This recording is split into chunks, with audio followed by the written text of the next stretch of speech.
பீகார் முதல்வர் பதவியிலிருந்து விலகுவதாக நிதிஷ்குமார் அறிவித்திருக்கிறார். அண்மை செய்தியாக பார்க்கிறோம். 20 ஆண்டுகளுக்கு மேலாக ஆதரவளித்த பீகார் மக்களுக்கு நன்றி என்றும் நிதிஷ்குமார் தெரிவித்திருக்கிறார். மாநிலங்களவை உறுப்பினர் பதவிக்கு போட்டியிடும் நிதிஷ்குமார் சற்று நேரத்தில் வேட்புமனு தாக்கல் செய்ய இருக்கிறார். நிதிஷ்குமார் பதவி விலகுவதை எதிர்த்து அவரது வீட்டு முன்பாக போராட்டம் நடைபெற்ற நிலையில் நிதிஷ்குமார் பதவி விலகுவதாக அறிவிப்பை வெளியிட்டிருக்கிறார். அண்மை செய்தியாக பார்க்கிறோம். பீகார் அரசியலில் புதிய திருப்பம் ஏற்பட்டிருக்கிறது. மாநிலங்களவை உறுப்பினர் பதவிக்கு போட்டியிடும் நிதிஷ்குமார் இன்னும் சற்று நேரத்தில் வேட்புமனு தாக்கல் செய்ய இருக்கிறார். நிதிஷ்குமார் பதவி விலகுவதை எதிர்த்து அவரது வீட்டு முன் கட்சி தொண்டர்கள் போராட்டம் நடத்தி வருகிறார்கள். நிதிஷ்குமாரை முதல்வர் பதவியில் தொடர வேண்டும் என ஐக்கிய ஜனதாதளம் கட்சியினர் தொடர்ச்சியாக வலியுறுத்தி வரக்கூடிய நிலையில் ஒரு முக்கியமான முடிவை நிதிஷ்குமார் எடுத்திருக்கிறார். இது தொடர்பான கூடுதல் விவரங்களை வழங்குவதற்காக மூத்த செய்தியாளர் கணபதி இணைந்திருக்கிறார். கணபதி, விரிவான விவரம். நிதிஷ்குமார் முதல்வராக நியமிக்கப்பட்ட போதே அவரது உடல் நலம் குறித்த பல்வேறு கவலைகள் இருந்தன. பல சமயங்களில் அவருக்கு மறதி ஏற்படுகிறது. எனவே அவர் முதல்வர் பதவியை, அவ்வளவு பெரிய பொறுப்பை தொடர்ந்து நிர்வகிக்க முடியுமா என்ற கேள்விகள் எழுப்பப்பட்டு வந்தன. இருந்த போதிலும் பாரதிய ஜனதா கட்சி கூட்டணியின் முதல்வர் வேட்பாளர் நிதிஷ்குமார் தான், ஆகவே அவரே முதல்வராக நியமிக்கப்படுவார் என அறிவித்தது. சென்ற வருடம் நடைபெற்ற தேர்தலிலே பாரதிய ஜனதா கட்சி கூடுதல் இடங்களை வென்று கூட்டணியிலே முதல் இடத்தில் இருந்தாலும் நிதிஷ்குமாருக்கே முதல்வர் பதவி வழங்கப்பட்டது. அப்படிப்பட்ட சூழ்நிலையில் தற்போது மாநிலங்களவை தேர்தல் வேட்புமனுக்கள் தாக்கல் செய்யப்படும் நிலையிலே நிதிஷ்குமார் தனது பதவியிலிருந்து விலகுவார். அவர் மாநிலங்களவை உறுப்பினராகிறார். அவரது மகன் இதுவரை அரசியலுக்கு வராமல் இருந்தவர் தற்போது அமைச்சரவையிலே இணைக்கப்பட்டு துணை முதல்வர் பதவி அவருக்கு கொடுக்கப்படும் என்று பல்வேறு விதமான தகவல்கள் கடந்த 2 நாட்களாக உலவி வருகின்றன. இத்தகைய சூழ்நிலையில்தான் நிதிஷ்குமார் தானே இன்று எக்ஸ் வலைதளத்திலே தன்னுடைய பக்கத்திலே ஒரு முக்கிய தகவலை வெளியிட்டிருக்கிறார். அதிலே அவர் பீகார் மக்களுக்காக தொடர்ச்சியாக பல தசாப்தங்களாக உழைத்து வருகிறார் எனவும், தற்போது அவர் தனது பதவியிலிருந்து விலக முடிவு செய்திருப்பது மற்றும் அடுத்தபடியாக புதிய அரசு அமையும், அந்த அரசுக்கு முழுவதுமாக நான் ஒத்துழைப்பு அளிப்பேன் எனவும் தெரிவித்திருக்கிறார். மேலும் எனக்கு எந்த விதமான பதவி மீதும் ஆசை கிடையாது. சட்டமன்ற உறுப்பினராகவோ அல்லது நாடாளுமன்ற உறுப்பினராகவோ எனக்கு எந்த ஒரு பதவியும் தேவை என எப்போதும் நான் கருதியதில்லை. ஆகவே நான் மாநிலங்களவை உறுப்பினராக தற்போது செல்வதும் கட்சி பணிகளுக்காகத்தான் என அவர் தெரிவித்திருக்கிறார். ஆகவே தற்போது மிகவும் முக்கியமான மாற்றம் பீகார் மாநிலத்தில் ஏற்பட்டிருக்கிறது.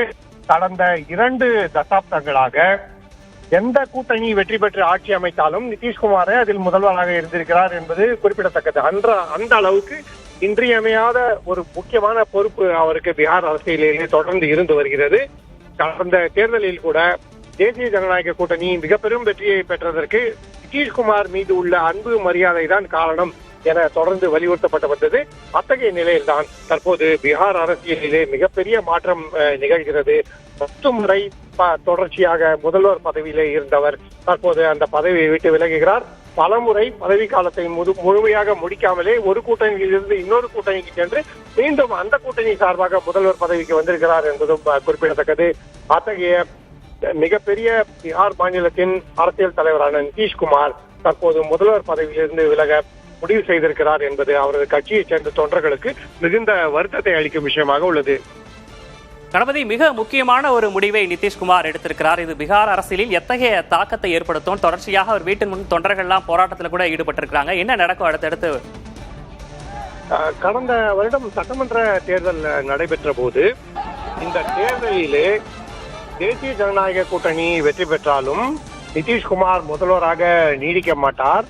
அதிகாரம் பாரதிய ஜனதா கட்சி கைக்கு சென்றுவிடும். பாரதிய ஜனதா கட்சியைச் சேர்ந்த ஒருவர் முதலமைச்சராக வந்து விடுவார். நிதிஷ்குமார் பெயரிலே வாக்குகளை வாங்கி பாஜக அதிகாரத்தை கைப்பற்றிவிடும் என்றெல்லாம் இந்தியா கூட்டணியைச் சேர்ந்த பல்வேறு தலைவர்கள் பிரச்சாரம் செய்தார்கள்.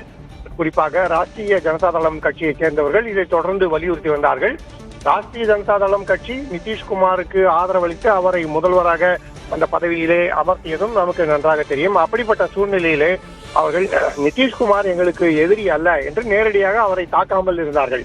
இப்படிப்பட்ட நிதிஷ்குமாருக்கு மிகவும் ஆதரவான சூழல் இருந்து வரும் நிலையிலே தற்போது அவர் பதவியிலிருந்து விலகுகிறார். அதே சமயத்திலே பாரதிய ஜனதா கட்சியை சேர்ந்த ஒருவர் அந்த பதவிக்கு வருவார் என்றால் நிச்சயமாக அது பல்வேறு அதிருப்திகளை ஏற்படுத்தும். குறிப்பாக ஐக்கிய ஜனதா தளம் கட்சி மற்றும் பீகார் மக்களிடையே அதிருப்தி உண்டாக்குவதற்கான வாய்ப்பு இருக்கிறது. விக்னேஷ், கணபதி, நிதிஷ்குமார் இந்த முடிவை எடுப்பதற்கு அவர் விரும்பி எடுத்த முடிவா அல்லது ஏதேனும் அரசியல் அழுத்தம் காரணமாக எடுத்த முடிவா? இது தொடர்பாக அரசியல் நோக்கர்கள் என்ன சொல்றாங்க? பீகார் சட்டமன்ற தேர்தல் முடிவுகள் வெளியான போதே பாரதிய ஜனதா கட்சிக்கு சட்டமன்றத்திலே அதிக இடங்களிலே வெற்றி கிடைத்திருக்கிறது. ஆகவே அந்த கட்சியே ஆட்சி அமைக்கட்டும், நாம் அதற்கு ஆதரவு அளிக்கலாம் என நிதிஷ்குமார் வலியுறுத்தினார். அதாவது முதல்வர் பதவி எனக்கு வேண்டும் என அவர் கட்டாயமாக கேட்கவில்லை, கோரிக்கை வைக்கவில்லை. ஆனாலும் பாரதிய ஜனதா கட்சியே நிதிஷ்குமார் தான் முதல்வராக வர வேண்டும் என வலியுறுத்தி அவரை அந்த பதவியிலே அமர்த்தியது. ஆனால் அதன் பிறகு அவரது உடல் நலம் தொடர்பாக பல்வேறு கேள்விகள் எழுந்து வருகின்றன.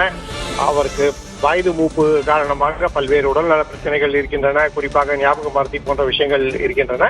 ஆகவே தான் முக்கியமான பதவியான முதலமைச்சர் பதவிக்கு வேறு ஒருவர் வர வேண்டும் எனவும், அதே சமயத்திலே அவரது மகன் அவருடைய அரசியல் வாழ்க்கையிலே அவரை பின்தொடர்வதற்கான எந்த விதமான நடவடிக்கையும் எடுக்காத இருந்த நிலையிலே கொஞ்சம் கொஞ்சமாக அவரை நீங்கள் அரசியலுக்கு வர வேண்டும், கட்சிக்கும் சரி ஆட்சிக்கும் சரி உங்களுடைய பங்களிப்பு தேவை என கட்சியை சேர்ந்தவர்கள் வலியுறுத்தி வந்தார்கள். அப்படிப்பட்ட சூழ்நிலையில் தான் தற்போது அவர் கட்சியிலும் ஆட்சியிலும் பங்கேற்கக்கூடிய சூழல் ஏற்பட்டிருக்கிறது. ஆனால் நிதிஷ்குமாருடைய உடல்நல குறைவு மட்டுமே இந்த முடிவுக்கு முக்கிய காரணமாக பார்க்கப்படுகிறது. வேறு கட்டாயங்கள் இருப்பதாக தெரியவில்லை. ஏனென்றால் பல முறை நிதிஷ்குமாருடைய கட்சிக்கு குறைந்த எண்ணிக்கையிலே சட்டமன்ற உறுப்பினர்கள் இருந்த போதிலும் அதிக எண்ணிக்கையை சட்டமன்ற உறுப்பினர்களை கொண்டிருந்த கட்சிகள் அவருக்கு ஆதரவு அளித்து அவரைத்தான் முதல்வராக நியமிக்க வேண்டும் என அந்த நடைமுறையை பின்பற்றி வந்தன. ஆகவே அரசியல் அழுத்தம் என்று ஒரு புறம் சொல்லப்பட்டாலும் அவரது உடல்நலக்குறைவு மிகவும் முக்கியமான காரணமாக, அதுவே இந்த முடிவுக்கு காரணமாக இருக்கலாம் எனவும் பார்க்கப்படுகிறது. விக்னேஷ், பீகார் அரசியலில் புதிய மாற்றத்தை நோக்கி செல்லக்கூடிய நிலையில பல்வேறு மாற்றங்கள் ஏற்பட்டு கொண்டிருக்கிறது. நம்ம தொடர்ந்து பேசலாம். கணபதி, நீங்க இணைப்பேருங்க.